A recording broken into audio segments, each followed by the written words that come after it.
नमस्कार दोस्तों, स्वागत है आपका भाई पढ़ले के यूट्यूब चैनल पर। तो जो भी स्टूडेंट्स पहली बार इस क्लास को देख रहे हैं उन्हें मैं बता देता हूँ कि हम यूपीएससी सिविल सर्विसेज एग्जाम के प्रीलिम्स 2026 के लिए लास्ट 12 ईयर के प्रीवियस ईयर क्वेश्चंस को सॉल्व कर रहे हैं। और हम यहाँ पर हर दिन 15 क्वेश्चन सॉल्व करते हैं एंड हम सिंपली 15 क्वेश्चंस को सॉल्व करके आगे नहीं बढ़ते, बल्कि हर एक क्वेश्चन का डिटेल्ड एक्सप्लेनेशन देखते हैं। अगर उस पर्टिकुलर क्वेश्चन में कोई इंपॉर्टेंट कीवर्ड है, कीवर्ड से हम क्या करते हैं, हम स्टैटिक का पोर्शन जो भी है वो पूरा का पूरा पोर्शन कवर करते हैं, ताकि हमारा जो स्टैटिक का पोर्शन है वो प्रीवियस ईयर क्वेश्चंस की हेल्प से पूरा होता जाए। साथ ही साथ हम देखते हैं कुछ सेम ट्रिक्स। सेम ट्रिक्स का मतलब और कुछ नहीं है, बल्कि यूपीएससी की लैंग्वेज को समझना है। आपको भी पता है कि अगर यूपीएससी की लैंग्वेज को आप समझ जाते हैं, तो बहुत से ऐसे क्वेश्चंस हैं, उनकी बहुत सी ऐसी स्टेटमेंट्स हैं जिन्हें आप एलिमिनेट कर कर अपने आंसर तक आसानी से पहुंच सकते हैं। आपको बस ये पता होना चाहिए कि मंडे टू फ्राइडे ये क्लासेस डेली होती है एंड दोपहर 2:05 पर आपको ये वीडियोस अपलोडेड मिल जाती है। अभी तक डे नंबर 87 में हमने क्या किया है, पहले मैं वो आपको ये बता देता हूँ। अभी तक हमने 2014 के से लेके 2023 तक के प्रीवियस ईयर पेपर्स को कंप्लीट कर लिया है। ठीक है। एंड डे नंबर 82 से हमने स्टार्ट किया था 2024 का प्रीवियस ईयर पेपर। आज है डे नंबर 88 एंड आज हम इसी 2024 के प्रीवियस ईयर पेपर के क्वेश्चन नंबर 90 टू 100 देखेंगे। अब आप सोचोगे 15 क्वेश्चन की जगह 10 क्यों कर रहे हैं? क्योंकि जो भी 90 से 100 क्वेश्चन बचते हैं एक पेपर के, उनमें हम 10 क्वेश्चंस करते हैं, बाकी सब में हम 15 क्वेश्चंस करते हैं। ठीक है। तो अब हम चलते हैं डायरेक्टली अपनी क्लास की तरफ एंड देखते हैं क्या क्वेश्चंस हैं एंड क्या क्वेश्चंस नहीं है। ठीक है। ओके। अगर मेरी स्पीड किसी को स्लो लगती है तो वो वीडियो की स्पीड को 1.25 या 1.5 पे करके देख लेना। अब देखो जरा, हर क्वेश्चन से पहले मैं आपको 10 सेकंड्स दूंगा, आप सोच लेना, समझ लेना और उसके बाद अपने दिमाग में आंसर को मार्क करना। आपका क्वेश्चन पढ़ना ज्यादा इंपॉर्टेंट है, तभी आप समझ पाएंगे जो मैं कहना चाह रहा हूँ। ठीक है। तो आपके पास क्या है, आपके पास है 10 सेकेंड्स, उसके बाद मैं आपको बताता हूँ क्या इसका राइट आंसर है। चलिए सोचिए।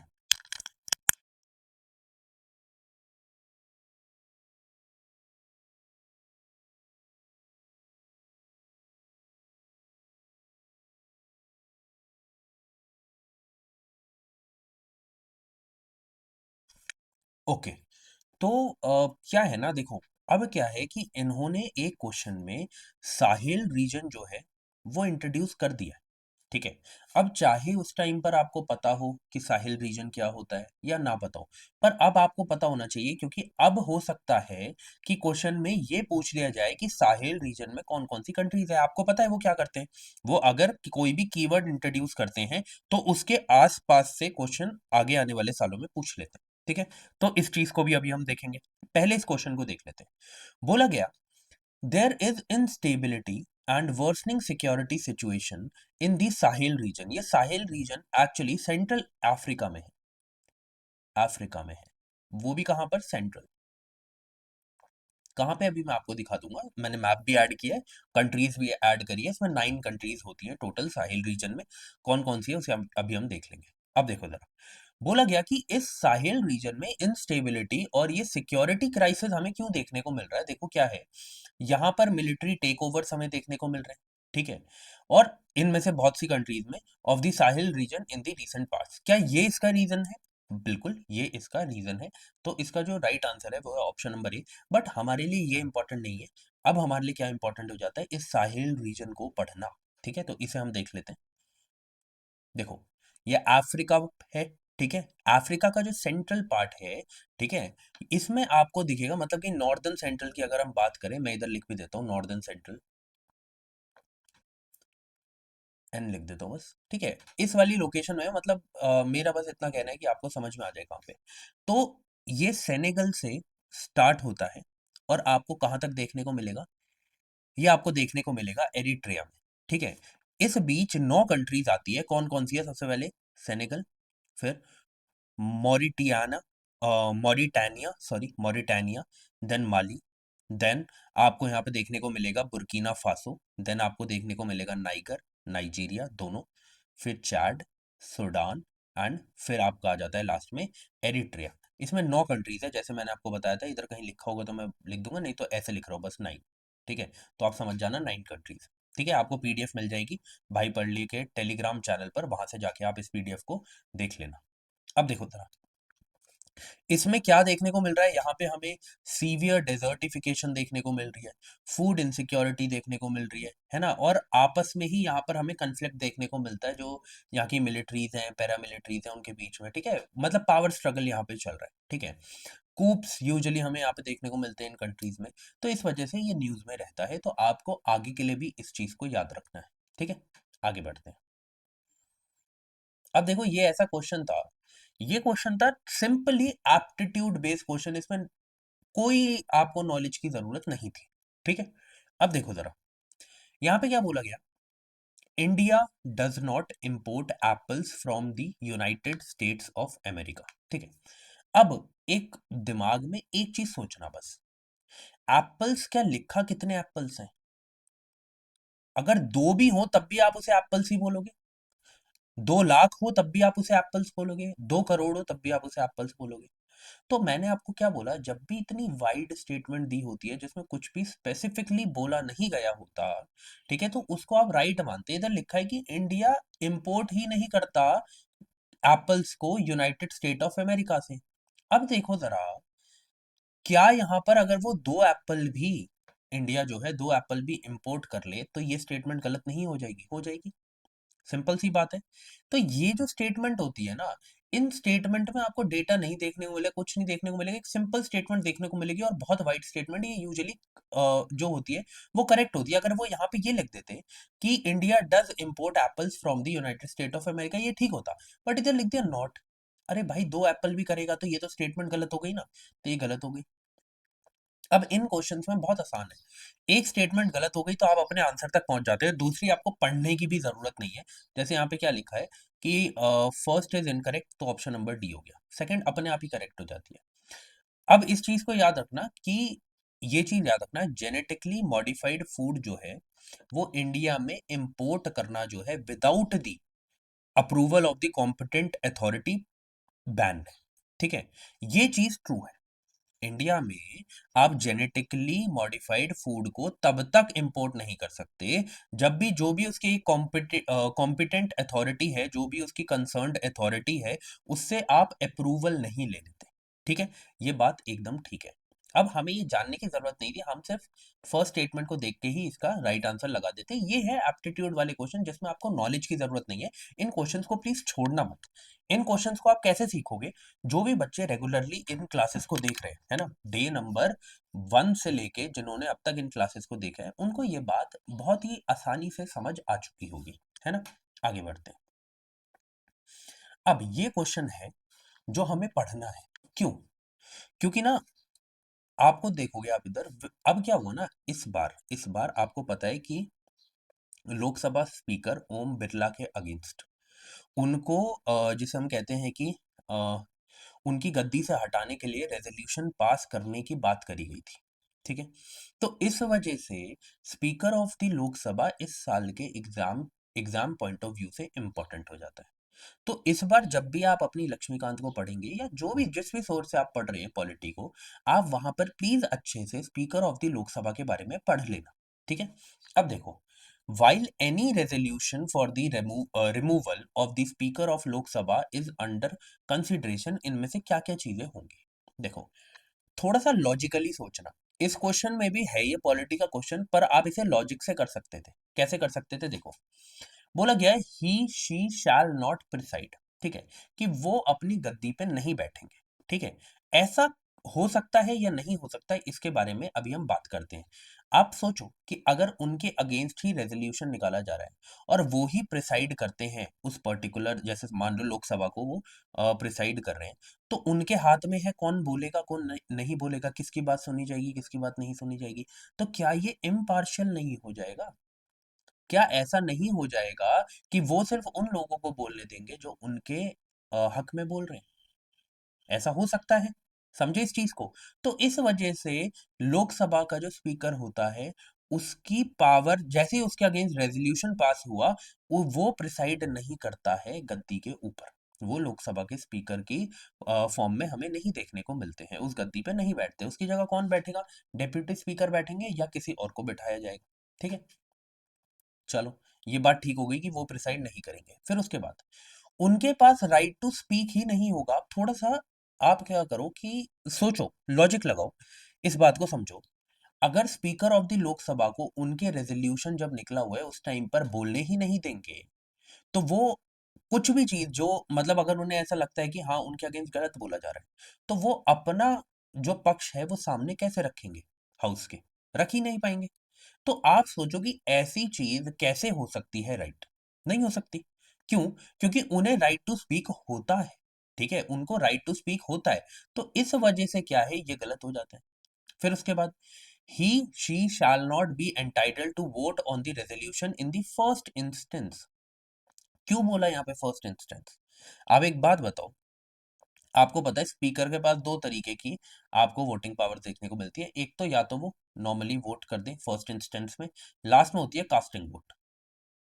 एक होता है कास्टिंग वोट, जिसमें अगर आपको देखने को मिलता है कि वोट इक्वलाइज हो जाए तो उस टाइम पर last vote speaker of the Lok Sabha का होता है। वो जो बोलेंगे वो हो जाएगा। ठीक है, वो जिस तरह भी वोट डालते हैं। अब आप सोचो कि पहले केस में तो वोटिंग के टाइम पर तो कोई प्रॉब्लम है ही नहीं, तो उस टाइम पर उनका वोट क्यों छीना जाएगा? ठीक है, बट याद रखना, कास्टिंग वोट की जो पावर है वो छीन ली जाती है स्पीकर से, बट ये वाली पावर नहीं छीनी जाती है। समझे इस चीज को? तो इस वजह से क्या है यहाँ पे, he shall not be entitled to vote on the resolution in the first instance, ये गलत है। कास्टिंग वोट की पावर चली जाती है पर फर्स्ट इंस्टेंस पे वो वोट कर सकते हैं। ठीक है, तो ये स्टेटमेंट भी हो जाती है गलत। ऑप्शन ए जो है हमारा राइट आंसर है। अब जो भी चीजें मैंने आपको बोल के समझाई हैं, वही चीजें आपको यहाँ पे देखने को मिलेगी। जैसे इम्पार्शियलिटी की हमने बात करी, नेचुरल जस्टिस की बात करी कि वो फिर अपने आप को डिफेंड कैसे कर पाएंगे, अपना पक्ष कैसे रख पाएंगे अगर उनकी राइट टू स्पीक की पावर ही छीन ली। फिर उसके बाद मेंबरशिप राइट्स की बात करें तो मेंबरशिप राइट्स में बोला जाता है कि फर्स्ट इंस्टेंस पे तो सबको बेसिक राइट है वोट करने का, बट हाँ कास्टिंग वोट की जो पावर है लोकसभा की, लोकसभा स्पीकर की, वो चली जाती है। ठीक है, तो ये चीजें मैंने बोल के बता दी, आप इसे पढ़ लेना जब आपको पीडीएफ मिलेगी। अब देखो जरा, with reference to Indian parliament consider the following statements. अब मेरी बात एक याद रखना, ये क्वेश्चन फिर से आ सकता है। इसमें ना आपको कौन से कीवर्ड देखने को मिलेंगे? एक देखने को मिलेगा डिसोल्यूशन, आपको पता होना चाहिए डिसोल्यूशन क्या होता है। ठीक है, उसके बाद आपको यहाँ पे डिसोल्यूशन डिसोल्यूशन, चलो अभी डिसोल्यूशन की बात चल रही है, अभी जो आगे क्वेश्चन आएगा उसमें हम देख लेंगे कि आपकी एडजॉर्नमेंट और प्रोरोगेशन जो है उसमें फर्क क्या होता है। ठीक है, इन तीनों में फर्क क्या होता है वो भी हम देख लेंगे। अब देखो यहाँ पे क्वेश्चन क्या लिखा गया है, अ bill pending in the Lok Sabha lapses on it's dissolution. अभी क्या करता हूँ, मैं इस क्वेश्चन को यहाँ पर स्टार मारता हूँ। मैं आपको पहले लेके चलता हूँ कि कब लैप्स होगा कब लैप्स नहीं होगा उस पर, और उसके बाद हम क्या करेंगे, उसके बाद हम इस क्वेश्चन को फिर से देखेंगे। ठीक है, वैसे इसका जो आपको राइट आंसर देखने को मिलेगा वो देखने को मिलेगा कि 1 और 2 करेक्ट है, थर्ड इनकरेक्ट है। ठीक है, बट फिर भी मेरा काम यहाँ पे क्या है, आपको सब कुछ सही तरीके से समझाना, आपके दिमाग में चीजों को घुसा देना। ठीक है, मेरा जो मोटिव है वो ये नहीं है कि सिर्फ और सिर्फ आपको आंसर करवाए जाए और उसके बाद क्या किया जाए, उसके बाद बस क्लास को एंड कर दिया जाए, ये मेरा मोटिव नहीं। अब देखो, सबसे पहले हम देखते हैं कि बिल जो है वो लैप्स होगा कब कब। ठीक है, होगा कब लैप्स, और डिसोल्यूशन का मतलब क्या है? डिसोल्यूशन का मतलब सिंपल सा है कि जब लोकसभा डिसॉल्व हो जाए, जब लोकसभा डिसॉल्व हो जाए तो उसे हम डिसोल्यूशन बोलते हैं। फिर क्या होता है, जब डिसॉल्व हो जाती है लोकसभा उसके बाद न्यू इलेक्शन होंगे, जनरल इलेक्शन होंगे, उसके बाद नई सरकार बनेगी। तो पिछली सरकार जब गिर जाती है या खत्म हो जाता है उसका टेन्योर, उसे हम डिसोल्यूशन बोलते हैं। ठीक है, अब तो अब जो भी बिल इंट्रोड्यूस करे गए, जो कि लोकसभा में इंट्रोड्यूस हुए, पर वो लोकसभा में ही पेंडिंग है, अभी लोकसभा से पास होके राज्यसभा तक नहीं गए हैं, सिर्फ लोकसभा में ही पेंडिंग है, तो वो भी क्या होंगे, वो भी लैप्स हो जाएंगे। वो बिल जो ओरिजिनेट हुए हैं लोकसभा से, जो ओरिजिनेट हुए लोकसभा से पर अभी राज्यसभा में पेंडिंग है, वो भी लैप्स हो जाएंगे, वो भी लैप्स हो जाएंगे, चाहे वो पास हो चुके हैं लोकसभा से लेकिन राज्यसभा में पेंडिंग है, तो वो भी क्या हो जाएंगे, वो भी लैप्स हो जाएंगे। जो बिल ओरिजिनेट हुआ है राज्यसभा में पर लोकसभा में आके पेंडिंग है, वो भी लैप्स हो जाएगा, वो बिल भी लैप्स हो जाएगा। ठीक है, अब देखो कौन से बिल जो हैं वो लैप्स नहीं होंगे, कौन से बिल जो हैं वो लैप्स नहीं होंगे। अगर कोई भी बिल पेंडिंग है राज्यसभा में, राज्यसभा ने अभी उसे पास ही नहीं किया, वो राज्यसभा में ही पेंडिंग है, वो अभी लोकसभा तक पहुंचा ही नहीं है, ठीक है। बट लोकसभा जो है वो लैप्स हो जाती है, लेकिन तब भी वो बिल लैप्स नहीं होगा। क्यों लैप्स कह रहा हूँ, लोकसभा अगर डिसॉल्व हो जाती है तब भी वो जो बिल है वो लैप्स नहीं होगा। क्यों? क्योंकि अभी राज्यसभा में वो बिल पेंडिंग है, अभी राज्यसभा से ही पास होकर लोकसभा तक नहीं गया। तो इस वजह से उस बिल पर कोई फर्क नहीं पड़ेगा। फिर अगर कोई भी बिल पास हो चुका है दोनों हाउसेस से, दोनों हाउसेस ने अपना काम कर दिया, अब सिर्फ प्रेसिडेंट के एसेंट की बात है। तो ऐसे केस में भी अगर लोकसभा डिसॉल्व हो जाए तो उस केस में भी बिल जो है वो लैप्स नहीं होगा, क्योंकि हाउसेस ने अपना काम कर दिया। अब हाउस डिसॉल्व भी हो जाए तो इट डजंट मैटर, अब प्रेसिडेंट का काम है जो बचा हुआ है। अगर दोनों बिल पास हो जाते हैं, प्रेसिडेंट रिकंसिडरेशन के लिए हाउस में भेजता है, उस केस में भी बिल क्या नहीं होगा, बिल उस टाइम पर भी लैप्स नहीं होगा, क्योंकि इनिशियली दोनों हाउस ने उस बिल को पास कर दिया है। ठीक है। फिर a bill where president has notified a joint sitting before the dissolution of the Lok Sabha, ऐसा बिल भी क्या है, लैप्स नहीं होता है। आप बस इतना याद रख लो कब लैप्स होते हैं, बाकी अपने आप क्या समझ जाओगे आप कि बाकी तो लैप्स नहीं होंगे। बस इतना जान लो कौन से लैप्स नहीं होते, क्योंकि सारे याद करने से बढ़िया है स्मार्ट वर्क इसी को तो कहते हैं। जो कम है उसे याद कर लो कि कब कब लैप्स हो जाएंगे। ठीक है। जब भी इन तीनों के अलावा कुछ देखने को मिले तो समझ जाना कि लैप्स नहीं होगा। ठीक है। अब आ जाओ क्वेश्चन पे। अब बोला गया एक बिल जो है वो पेंडिंग है लोकसभा में, लैप्सेस ऑन इज डिसोल्यूशन। बिल्कुल, अगर बिल आया लोकसभा में, उसी लोकसभा का वो बिल है, वहां पर ही पेंडिंग है, तो अगर लोकसभा में ही पेंडिंग है तो इसका मतलब क्या है, इसका मतलब है वो तो डिसॉल्व हो ही जाएगा, क्योंकि उसी लोकसभा का तो बिल है वो। तो ये बात एकदम ठीक है। अगर कोई बिल लोकसभा से पास हो जाए, पेंडिंग है राज्यसभा में, तो वो लैप्स हो जाएगा जब भी लोकसभा डिसॉल्व होती है। क्या ये बात ठीक है? ये बात ठीक है, क्योंकि जिस लोकसभा ने उसे पास किया वो अभी राज्यसभा तक वो बिल गया। बट जो लोकसभा थी जिसका बिल अभी राज्यसभा ने पास नहीं किया है, तो उस केस में क्या होगा, उस केस में उस लोकसभा के डिसॉल्व होते ही वो बिल भी लैप्स कर जाएगा। बात ठीक है, यही हमने पीछे समझा। A bill in regard to which President of India notified his her intention to summon the House for joint sitting. Joint sitting वाले केस में अभी हमने पढ़ा बिल लैप्स नहीं होता है। तो ये क्या है, ये गलत हो गया। 1 और 2 जो है वो हमारा राइट आंसर है। ठीक है, आगे बढ़ते हैं। ये क्वेश्चन मैं आपको बोल रहा हूँ, ये जो लैप्स वाला क्वेश्चन है ना, ये आपको देखने को मिलेगा फिर से। प्लीज अच्छे से पढ़ लेना, जितनी भी इंपॉर्टेंट चीजें मैंने ऐड कर दी है इसे आप देख लेना। अब यहाँ पे 3 वर्ड आपको देखने को मिलेंगे, प्रोरोगेशन, डिसोल्यूशन और एक होता है एडजॉर्नमेंट, जो इसमें नहीं है। हो सकता है इसमें जो क्वेश्चन बनाया है वो प्रोरोगेशन और डिसोल्यूशन से बनाया है, अगले में प्रोरोगेशन या एडजॉर्नमेंट से बना दे या डिसोल्यूशन और एडजॉर्नमेंट से बना दे। जब तक आपको इन 3 चीजों का डिफरेंस अच्छे से नहीं पता होगा, आप ऐसे क्वेश्चंस को अच्छे से और ठीक तरीके से और कॉन्फिडेंस के साथ सॉल्व नहीं कर पाएंगे। ठीक है। अब देखो जरा, बोला गया prorogation of the house by the president. चलो ऐसा करते हैं फिर से, हमारा काम इधर क्या है, सीखने का। तो हम क्या करते हैं, हम पहले प्रोरोगेशन और डिसोल्यूशन और एडजॉर्नमेंट के बीच में डिफरेंस देख लेते हैं, उसके बाद इस क्वेश्चन को कर लेंगे। क्वेश्चन तो कहीं नहीं जा रहा, पर ज्ञान लेना जरूरी है ना। अब देखो जरा, सबसे पहले हम प्रोरोगेशन देखते हैं। ठीक है। फिर देखेंगे डिसोल्यूशन, फिर देखेंगे एडजॉर्नमेंट। डिसोल्यूशन अभी हम पीछे देख के आए, क्या देखा हमने, डिसोल्यूशन का मतलब है कि जो लोकसभा है वो डिसॉल्व हो गई है। लोकसभा जो हो गई है वो क्या हो गई है, डिसॉल्व हो गई है। डिसॉल्व होने का मतलब क्या है, लोकसभा के डिसॉल्व होने का मतलब, लोकसभा के डिसॉल्व होने का सिंपल सा मतलब है कि ऐसे समझो कि एक सरकार आई, यहाँ पे सरकार बनी, यहाँ पे सरकार बनी। ठीक है।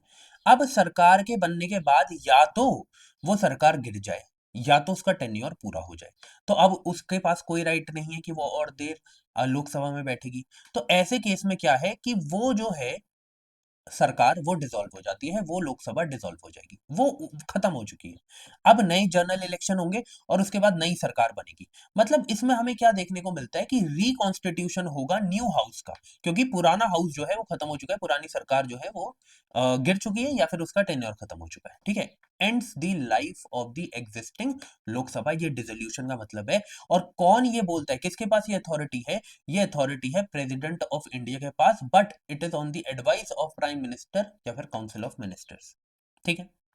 अब डिसोल्यूशन के बाद आता है हमारा प्रोरोगेशन। ये प्रोरोगेशन क्या है, देखो, आपको पता है कि हर बार एक आपको 3 सेशन मेनली देखने को मिलते हैं, है ना? आपको जैसे मॉनसून सेशन देखने को मिलेगा, विंटर सेशन देखने को मिलेगा, ठीक है? तो इसके आप और एक बजट सेशन देखने को मिलेगा, तो आपको क्या देखने को मिलता है कि इनका लास्ट डे तो कोई होता होगा। अब इनका जो लास्ट डे है, उस टाइम पर क्या है कि अब जो लोकसभा है, उसको प्रोरोगेट कर दिया जाता है कि अब नेक्स्ट सिटिंग में ही मिलेंगे, उससे पहले नहीं मिलेंगे इस लोकसभा के अंदर। तो उसे प्रोरोगेशन बोलते हैं। यहाँ पे end of life of existing Lok Sabha नहीं होता। यहाँ पे एक सेशन को खत्म किया जाता है, एक सेशन को खत्म किया जाता है, उसे हम प्रोरोगेशन कहते हैं। ठीक है? इसमें सिटिंग को और उस सेशन को दोनों को खत्म किया जाता है। मान लो वो लास्ट डे है उस पर्टिकुलर सेशन का। ठीक है? इसमें कोई भी बिल जो है वो लैप्स नहीं होते। प्रोरोगेशन में, एडजॉर्नमेंट में कोई भी बिल लैप्स नहीं होगा। सिर्फ डिसोल्यूशन पे जो है वो बिल जो है वो लैप्स होता है, क्योंकि प्रोरोगेशन का मतलब क्या है, अभी फिर से मिलेंगे भाई, अभी फिर से मिलेंगे। तो अगर कोई बिल यहाँ पर अभी पास नहीं हुआ तो अगले सिटिंग में उसे हम पास कर लेंगे, अगले सेशन में उसे पास कर लेंगे। लेकिन डिसोल्यूशन में तो वो लोकसभा ही खत्म हो जाती है ना। तो इस वजह से उस टाइम पर सारे बिल जो है वो लैप्स हो जाते हैं। ठीक है? तो ये जो एप्लीकेबिलिटी है प्रोरोगेशन की, ये सिर्फ ये आपको लोकसभा और राज्यसभा में दोनों में देखने को मिलेगी, क्योंकि दोनों में सेशन होते हैं, फिर खत्म होते हैं, फिर से सेशन होता है।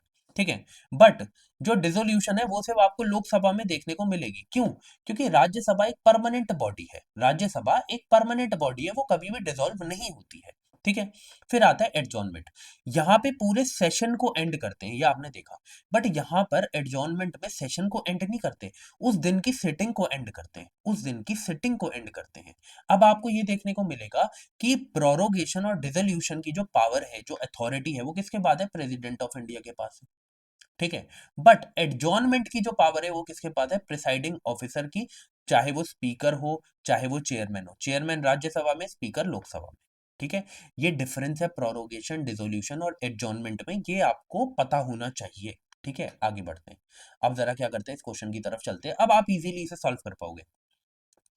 Prorogation of a house by the President of India does not require the advice of Council of Ministers। मैंने अभी बोला, हाँ जी, प्रेसिडेंट ऑफ इंडिया प्रोरोगेशन करते हैं, पर किसकी एडवाइस पर? काउंसिल ऑफ मिनिस्टर्स की एडवाइस पर। तो ये कहना तो एकदम गलत है तब कि इनकी एडवाइस पर नहीं करेंगे, ऐसा तो कुछ भी नहीं है। प्रोरोगेशन का मतलब है कि सेशन के एंड करना है। सेशन का एंड तो काउंसिल ऑफ मिनिस्टर्स और या फिर पीएम से पूछ के ही होगा, उसके बिना तो होगा नहीं। ठीक है? फिर prorogation of the house is generally done after the house is adjourned sine die। बिल्कुल बात सही है। But there is no bar to president of India prorogating the house which is in session। ये बात भी एकदम ठीक है कि आप उस सेशन आप उस सिटिंग को या फिर उस हाउस को प्रोरोगेट नहीं कर सकते जो सेशन में है। ठीक है? सेशन तभी आप उसे प्रोरोगेट करोगे जब इट इज एडजॉर्न्ड साइन डाई। ठीक है? ये बात एकदम ठीक है। फिर उसके बाद dissolution of the Lok Sabha is done by the president of India. अभी हमने देखा कि क्या डिसोल्यूशन प्रेसिडेंट ऑफ इंडिया करता है? बिल्कुल करता है।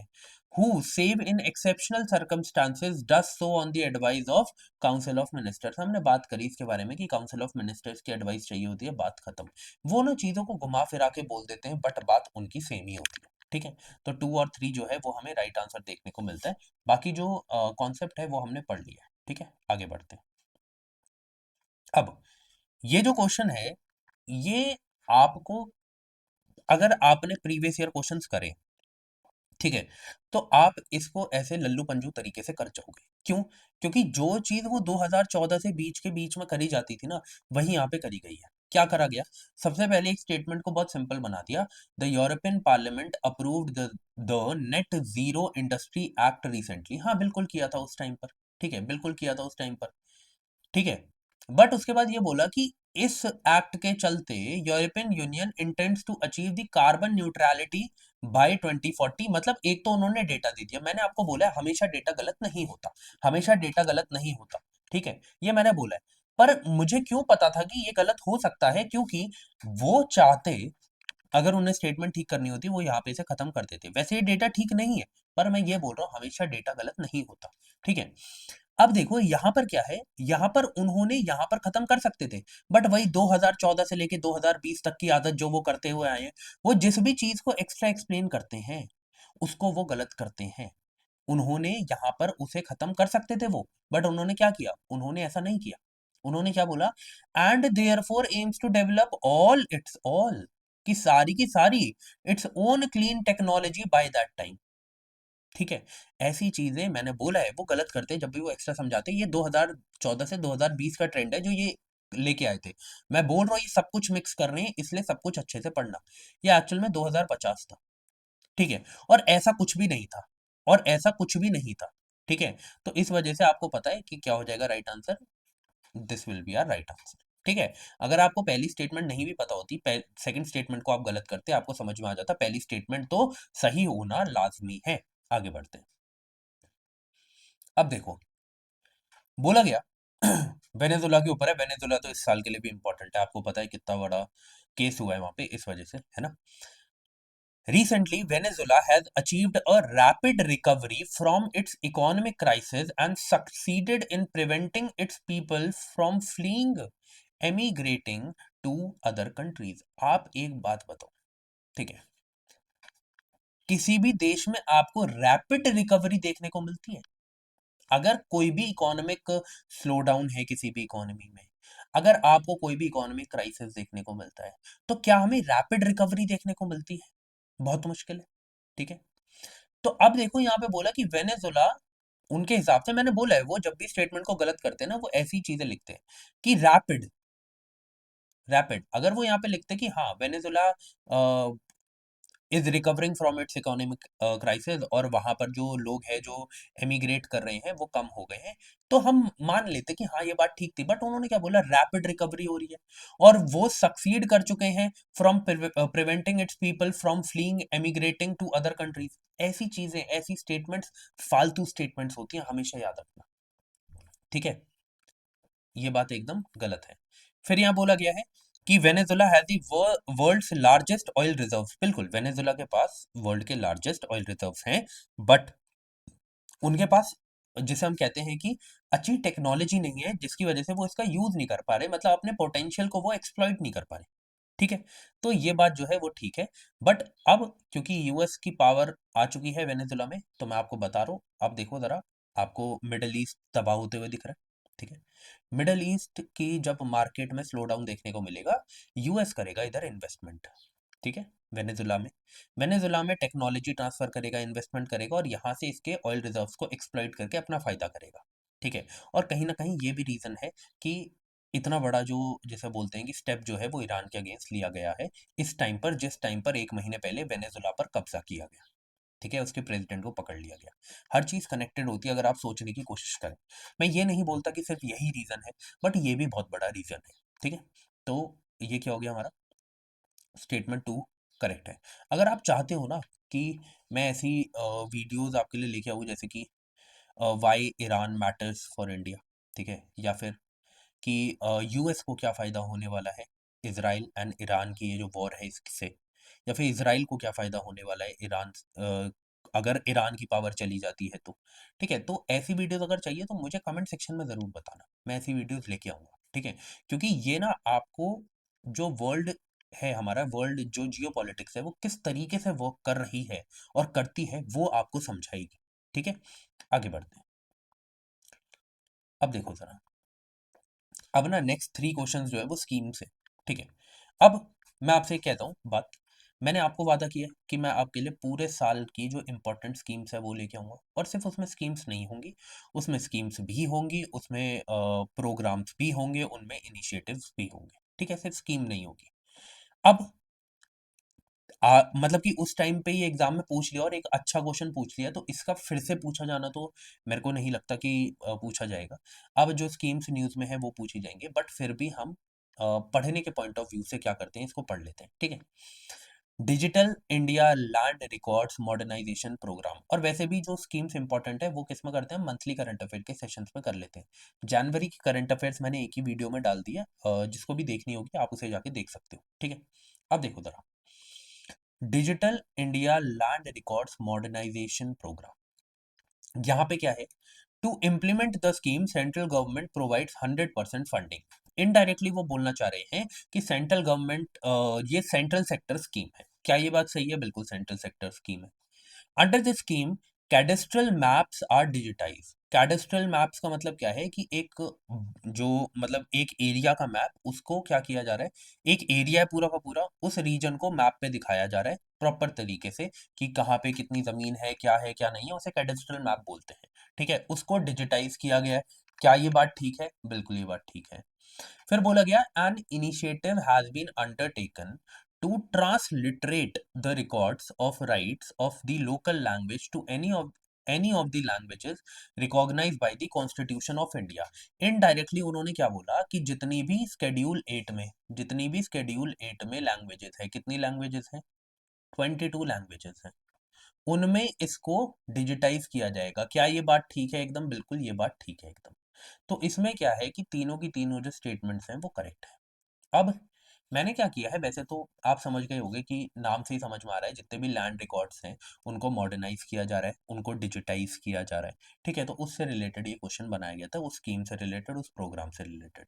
तो अब क्या है ना, एक बार पूछ लिया इतना क्वेश्चन, इतना बड़ा क्वेश्चन अब फिर से पूछा जाना मुश्किल है, पर ना एक कैच है जो मुझे लगता है कि क्या पता पूछ ले। क्यों?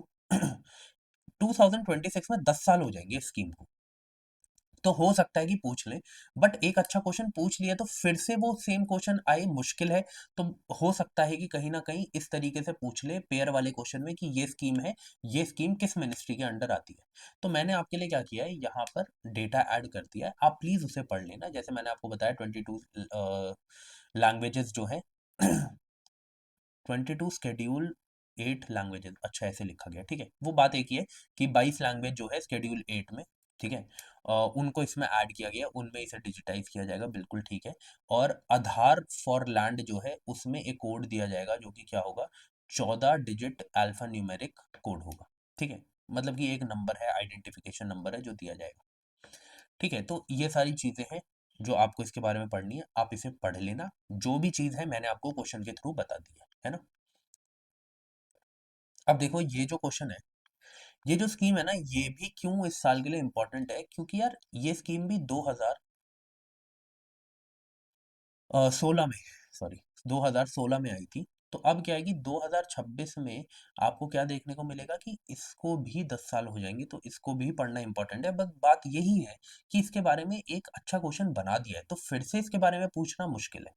पर हाँ, किसी तरीके से पूछ ले किस मिनिस्ट्री के अंदर आ रही है ये और वो, तो वो मैंने डेटा में ऐड किया, आप उसे देख सकते हैं। ठीक है, अब देखो जरा, this scheme guarantees a minimum package of antenatal care services to women in their second and third try semester. अब देखो यहाँ पे क्या डेटा दिया गया, डेटा दिया गया ना, पर ये डेटा ठीक है। मैं यही कहता हूँ कि यार हर डेटा को गलत मत मानना। बट वही है कि अब इतना ही स्टेटमेंट जो है वही 2014 से 2020 तक का जो हमारा एनालिसिस है, जब वो स्टेटमेंट को ठीक करना होता है तो वो बहुत ज्यादा डेटा उसमें नहीं देते, बहुत ज्यादा स्टेटमेंट्स उसमें जबरदस्ती की ऐड नहीं करते, वो इसको यहाँ एंड कर सकते थे। बट उन्होंने क्या किया, यहाँ तक तो एकदम ठीक है सारी स्टेटमेंट, बट उसके बाद क्या कि इसके साथ ही साथ एंड 6 मंथ्स की post delivery health care service भी दी जाती है any government health care facility में। ऐसी कोई भी सर्विस नहीं दी जाती है, ऐसी कोई भी सर्विस नहीं दी जाती है। और यहीं पे उन्होंने एक्स्ट्रा समझा के स्टेटमेंट को कर दिया गलत। ठीक है, बट हाँ पहला पार्ट जो है वो करेक्ट था। ठीक है, फिर बोला गया under this scheme private health care providers of certain specialities can volunteer to provide services at nearby government health facilities. अब देखो ये कितनी सिंपल स्टेटमेंट है। आप एक बात सोचो, अगर किसी भी अभियान को, किसी भी स्कीम को, किसी भी प्रोग्राम को, किसी भी इनिशिएटिव को आपको लोकल लेवल तक पहुंचाना है, तो आपको उसे private sector health care providers, ठीक है, जिनके पास ये स्पेशलिटी है, उनको तो आपको यूज करना ही पड़ेगा। आंगनबाड़ी जो है उनका आपको यूज करना पड़ेगा, है ना। जो स्कूल है, गवर्नमेंट स्कूल्स हैं, उनके जो मतलब कि वहाँ पर आपको उनकी हेल्प से इसको पहुँचाना पड़ेगा, अगर वो जो स्कीम है वो आपके स्टूडेंट से रिलेटेड है। मतलब लोकल लेवल पर उसको क्या करना पड़ेगा, वहाँ के लोगों को इसमें इंक्लूड करना पड़ेगा। तो ऐसी स्टेटमेंट्स यूजुअली करेक्ट ही होती हैं। देखो बहुत ही, अगर स्कीम के बारे में कोई पॉजिटिव चीज़ लिखी है ना, तो वो करेक्ट ही होती है। ठीक है, क्योंकि वो किसी भी स्कीम के बारे में नेगेटिव चीज़ नहीं देंगे यार, गवर्नमेंट बॉडी है। ठीक है, तो ये चीज़ एकदम करेक्ट है। अब वही बोल रहा हूँ मैं कि आप इसके बारे में भी पढ़ लेना। ठीक है, 2016 में ही ये स्कीम आई थी, 10 साल हो गए हैं। ठीक है, तो इसे प्लीज पढ़ लेना। वैसे जितनी वो 2 स्टेटमेंट थी उसी में इम्पोर्टेंट चीज़ें थी, आगे इतनी इम्पोर्टेंट चीज़ है भी नहीं। बट फिर भी मैं कहूँगा जब डेटा दिया मैंने तो टेलीग्राम चैनल पे जो पीडीएफ मिलेगी आपको तब पढ़ लेना, ठीक है? अब आगे बढ़ते हैं। देखो, एक चीज़ मैं बता देता हूँ लास्ट क्वेश्चन करवाने से पहले। कल भी बताई थी, आज भी बता देता हूँ, 2025 का जो प्रीवियस ईयर पेपर है, देखो उसकी ऑफिशियल आंसर की नहीं आई है, ठीक है? ऑफिशियल आंसर की इसकी नहीं आई है, ठीक है? तो अगर अब मैं आपको कुछ करवा देता हूँ, तो मैं बाद में उसे चेंज नहीं कर पाऊँगा, ठीक है? तो हम क्या करते हैं, हम वेट कर लेते हैं 15 टू 20 अप्रैल का, ठीक है? वेट कर लेते हैं। अगर इस टाइम तक आंसर की आ जाती है, तो ठीक है, नहीं आती तो 21 अप्रैल को, ठीक है? मतलब ऑलमोस्ट 1 महीने से भी ज़्यादा ही टाइम होगा आपके एग्ज़ाम से पहले, उस टाइम मैं आपको 2025 का जो प्रीवियस ईयर पेपर है, ठीक है? प्रीवियस ईयर पेपर है, वो एक ही वीडियो में करवा दूँगा, 4 से 5 घंटे की वीडियो होगी, उसमें मैं पूरा का पूरा करवा दूँगा। जो भी बच्चे मेरे से रेगुलरली पढ़ रहे हैं, वो क्या कर सकते हैं, वो अभी डे 1 से लेके रिवाइज़ कर सकते हैं, सारी की सारी चीज़ों को बार-बार कर लेना प्लीज़। जो भी कीवर्ड आपको इम्पोर्टेंट लगते हैं, क्योंकि जो पहली बार आपने पढ़ा है, तो पहली बार आपने पढ़ा है, तो शायद आपको क्या होगा कि इतनी चीज़ें याद नहीं रही होंगी, ठीक है? बट जो चीज़ें मैंने बताई है, जो मैंने लैंग्वेज समझना बताया है, वो आप ज़्यादा अच्छे से कब समझ पाएँगे, जब आप इन चीज़ों को बार-बार पढ़ेंगे। तो आप 2 से 3 बार इन वीडियोज़ को देख लेना। आप हाइलाइट कर लेना कि कौन से इंपॉर्टेंट कीवर्ड्स हैं जो मुझे बार-बार पढ़ने हैं। देखो, करंट अफेयर्स के कीवर्ड तो रिपीट होने नहीं है। रिपीट होंगे किसके? जो आपके स्टैटिक सब्जेक्ट है प्लस जो आपका एनवायरनमेंट है, एनवायरनमेंट के भी रिपीट होते हैं। उसकी तो मैंने वीडियो भी डाल दी है, आप देख सकते हो। तो वो आप क्या करना, वो आप बार-बार पढ़ लेना, उनको स्टैटिक पोर्शन से भी कवर करना अपनी, अगर पॉलिटी का है तो लक्ष्मीकांत से, अगर मॉडर्न हिस्ट्री का है तो आपकी स्पेक्ट्रम से, एंशिएंट हिस्ट्री का है तो अगर आप कोई भी एनसीईआरटी जो भी आप पढ़ रहे हैं, कि कोई प्रेफ़र करता है ओल्ड एनसीईआरटी, कोई प्रेफ़र करता है तमिलनाडु एनसीईआरटी, आप वहाँ से पढ़ लेना। पर पढ़ना ज़रूर, कीवर्ड्स को पकड़-पकड़ के, आपके लिए बहुत आसान हो जाएगा पेपर सॉल्व करना, ठीक है? अब ये प्रधानमंत्री श्रम योगी मन धन योजना जो है, ये 2019 में आई थी। अब 2024 में क्या हुआ था, 5 साल पूरे हो गए थे इसलिए पूछी गई थी। 5 साल पूरे हो गए थे इसलिए पूछी गई थी। हाँ जी, एक बात भूल गया था मैं, वो भी बता देता हूँ। देखो, ऐसा नहीं है कि ये प्रीवियस ईयर खत्म हो गया तो अब मैं आपके लिए कुछ लेके नहीं आने वाला। मैं आपके लिए बहुत सी वीडियोज़ लाने वाला हूँ। करंट अफेयर्स में जो-जो लाने वाला हूँ वो मैंने टेलीग्राम चैनल पे लिख दिया है वहाँ पे, ठीक है? पिन भी कर दिया है, आप उसे पढ़ सकते हैं कि क्या-क्या आने वाला है मार्च में। साथ ही साथ जितनी भी मैंने ये प्रीवियस ईयर करवाते टाइम आपको वादा किया है ना, कि मैं वीडियो लेके आऊँगा, जैसे आपकी एंशिएंट हिस्ट्री की जो इम्पोर्टेंट बुक्स एंड उसके ऑथर्स हैं उनके बारे में। फिर ज्योग्राफी में मैंने आपसे वादा किया था कि जितने भी ये फॉरेस्ट हैं, ठीक है? जिस भी टाइप के फॉरेस्ट होते हैं उनके ऊपर एक वीडियो लेके आऊँगा। ऐसी-ऐसी मतलब जितने भी मैंने चीज़ें वादे करे, मैंने एक जगह लिखे हुए हैं।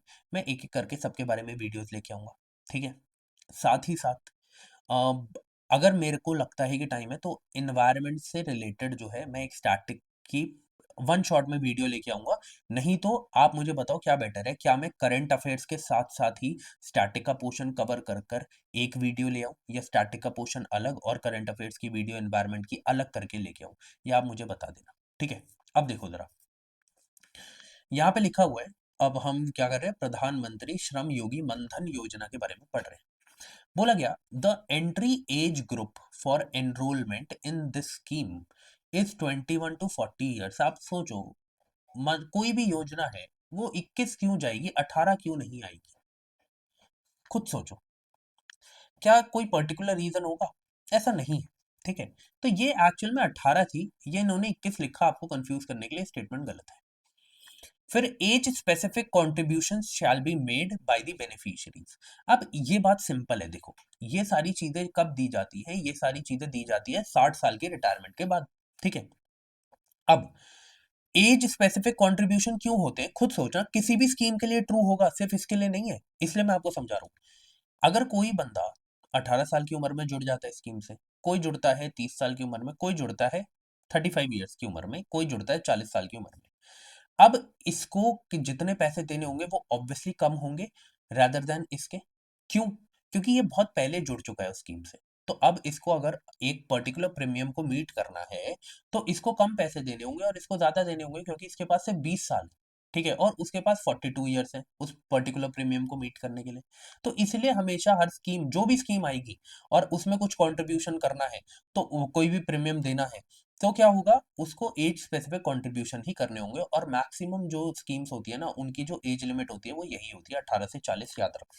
ठीक है, फिर उसके बाद ये लिखा है, each subscriber under the scheme shall receive a minimum pension of 3000 per month after attaining the age of 60 years. देखो यार, यहाँ पे ये डेटा गलत है, यहाँ पे ठीक है। तो मैं वही कहता हूँ, हर डेटा को प्लीज गलत मत मानना। बहुत लोग आपको ये कहते होंगे, बट इसको ट्रू मत मानना। मैंने आपको 2014 से अब तक दिखा दिया है, बहुत सारे डेटाज होते हैं जो सही होते हैं। गलत से वो डेटाज होते हैं जिनको वो बहुत ज्यादा मतलब कि बहुत ही ज्यादा अलग बना देते हैं। 10 को 100 बना देंगे, 50 को 10 बना देंगे, ऐसे-ऐसे जो हैं वो गलत करते हैं। अब देखो, ये तो ऐज रिलेटेड था, इसमें तो वो ज़्यादा चेंज नहीं कर सकते थे, इस वजह से उन्होंने 18 को 21 कर दिया, ठीक है? बट प्लीज़ इन चीज़ों को याद रखना, डेटा तभी गलत होते हैं जब वो एक्सट्रीम पहुँचा देते हैं, ठीक है? तो ये बात भी एकदम ठीक है। Family pension is applicable to spouse and unmarried daughters, ऐसा कुछ भी नहीं है। इनमें अनमैरिड डॉटर्स का कुछ लेना-देना नहीं है, सिर्फ़ और सिर्फ़ 50% जो है, 50% जो है ऑफ अमाउंट, या फिर आप बोल लो पेंशन, वो किसको दी जाएगी, वो स्पाउस को दी जाएगी। ठीक है, इसमें कोई भी लेना देना नहीं है किसका, अनमैरिड डॉटर का। तो 2 और 3 जो है वो हमें यहाँ पे करेक्ट देखने को मिलता है। ठीक है, तो आप इसके बारे में, अब इस स्कीम के बारे में पढ़ना इतना इंपॉर्टेंट नहीं है। क्यों नहीं है? क्योंकि तब 5 साल हुए थे इसलिए पूछ ली गई। अब कोई एज सच रीजन नहीं है, ठीक है, जो इसके बारे में पूछा जाए। बाकी एक चीज याद रखना कि ना, कोई भी इसमें से जो मेंबर है ना, जो भी इस स्कीम का पार्ट बनेगा, वो एक तो इनकम टैक्स पेयर नहीं होना चाहिए, ये याद रखना है। ठीक है, बाकी अब हम मिलते हैं अपने अगली क्लास में। ठीक है, अब देखो 2024 का पेपर जो है वो एंड हो चुका है, 2025 का बच्चा है, 2025 के बारे में हमने डिस्कस कर लिया। बाकी अब आपको क्या देखने को मिलेगा, जो भी आपको वीडियोस मुझसे चाहिए, आप मुझे कमेंट सेक्शन में बता देना कि सर इसके ऊपर वीडियो लेके आओ, इसके ऊपर वीडियो लेके आओ, इसके ऊपर वीडियो लेके आओ। मैं उसके ऊपर वीडियो लेके आ जाऊंगा, ठीक है? बट आपको कमेंट करके मुझे बताना पड़ेगा, नहीं तो फिर क्या होगा कि मुझे जो इंपॉर्टेंट लगता है मैं उससे रिलेटेड वीडियो लेके आऊंगा, है ना? बस यही दो तरीके हो सकते हैं, या तो आप मुझे बता दो या तो मैं आपको बता दूंगा, एज सिंपल एज दैट। ठीक है, तो अब हम मिलते हैं अपनी अगली वीडियो में, तब तक के लिए जय हिंद।